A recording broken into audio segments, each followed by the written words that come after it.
दोस्तों आज हम बात करने वाले प्री रिसीव्ड इनकम की जर्नल एंट्री की।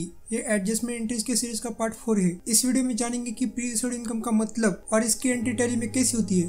आपने कई बार सुना होगा कि जब आप किसी पार्टी को कोई प्रोडक्ट सप्लाई करते हो तब वो पार्टी अगर अगले प्रोडक्ट के लिए एडवांस के तौर पर पैसे देती है और जब तक वो पैसे नील नहीं हो जाते तब तक वो प्रोडक्ट उस पार्टी को सप्लाई करोगे। मतलब आपके पास एडवांस में या कोई पार्टी लॉन्ग टर्म के पैसे अभी देती है, उसे प्री रिसीव्ड इनकम कहते हैं। इसका नेचर लायबिलिटी का है क्योंकि आपको तो पैसे मिले पर जब तक वो पैसे नील नहीं हो जाते तब तक वो पैसे आपके बैलेंस शीट के लायबिलिटी साइड में दिखेंगे। प्री रिसीव्ड इनकम के एग्जांपल की बात करें तो शॉप का रेंट एडवांस में मिला, किसी से एडवांस में सैलरी मिली, किसी से कमीशन या बैज एडवांस में मिला, किसी कस्टमर से गुड्स जो हम देने वाले हैं उस गुड्स के एडवांस में पैसे मिले। उसकी जर्नल एंट्री की बात करें तो जिस तारीख को पैसे मिले उसकी एंट्री रिसिप्ट वाउचर में होगी। डेट मान लो 1 अगस्त को पैसे मिले तो डेबिट कैश या बैंक मतलब जिस भी मीडियम से पैसे मिले और अमाउंट 1000 रुपये।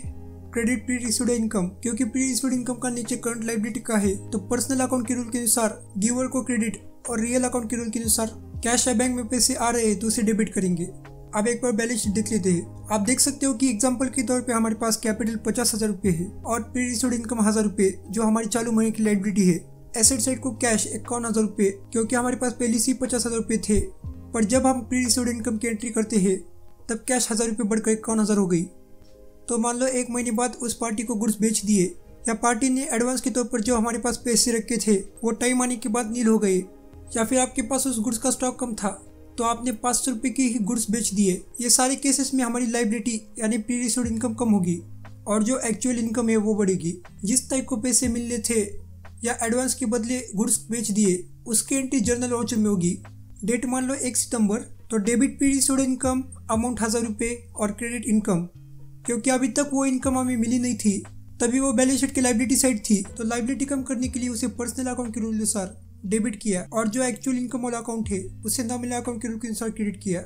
यहाँ पर profit and loss account liability side आया मतलब 1000 रुपये प्रॉफिट हो गया और 1 अगस्त को जो लायबिलिटी यानी प्री रिसीव्ड इनकम थी वो 1 सितंबर को नील हो गई।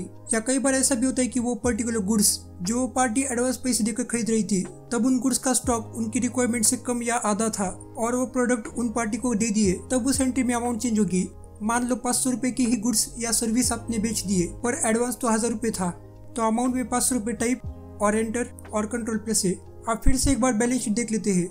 आप देख सकते हो कि हमारे पास नेट प्रॉफिट 500 ही है और करंट लायबिलिटी 500 है। जब तक ये नील नहीं हो जाती तब तक ये लायबिलिटी साइड ही दिखेगी। पिछले महीने में जो हमारी प्री रिसीव्ड यानी लायबिलिटी थी वो इस महीने की कमाई यानी इनकम हो गई। तो आई होप आपको प्री रिसीव्ड इनकम की एंट्री समझ आई हो। तो मिलते हैं अगले वीडियो में। जय हिंद।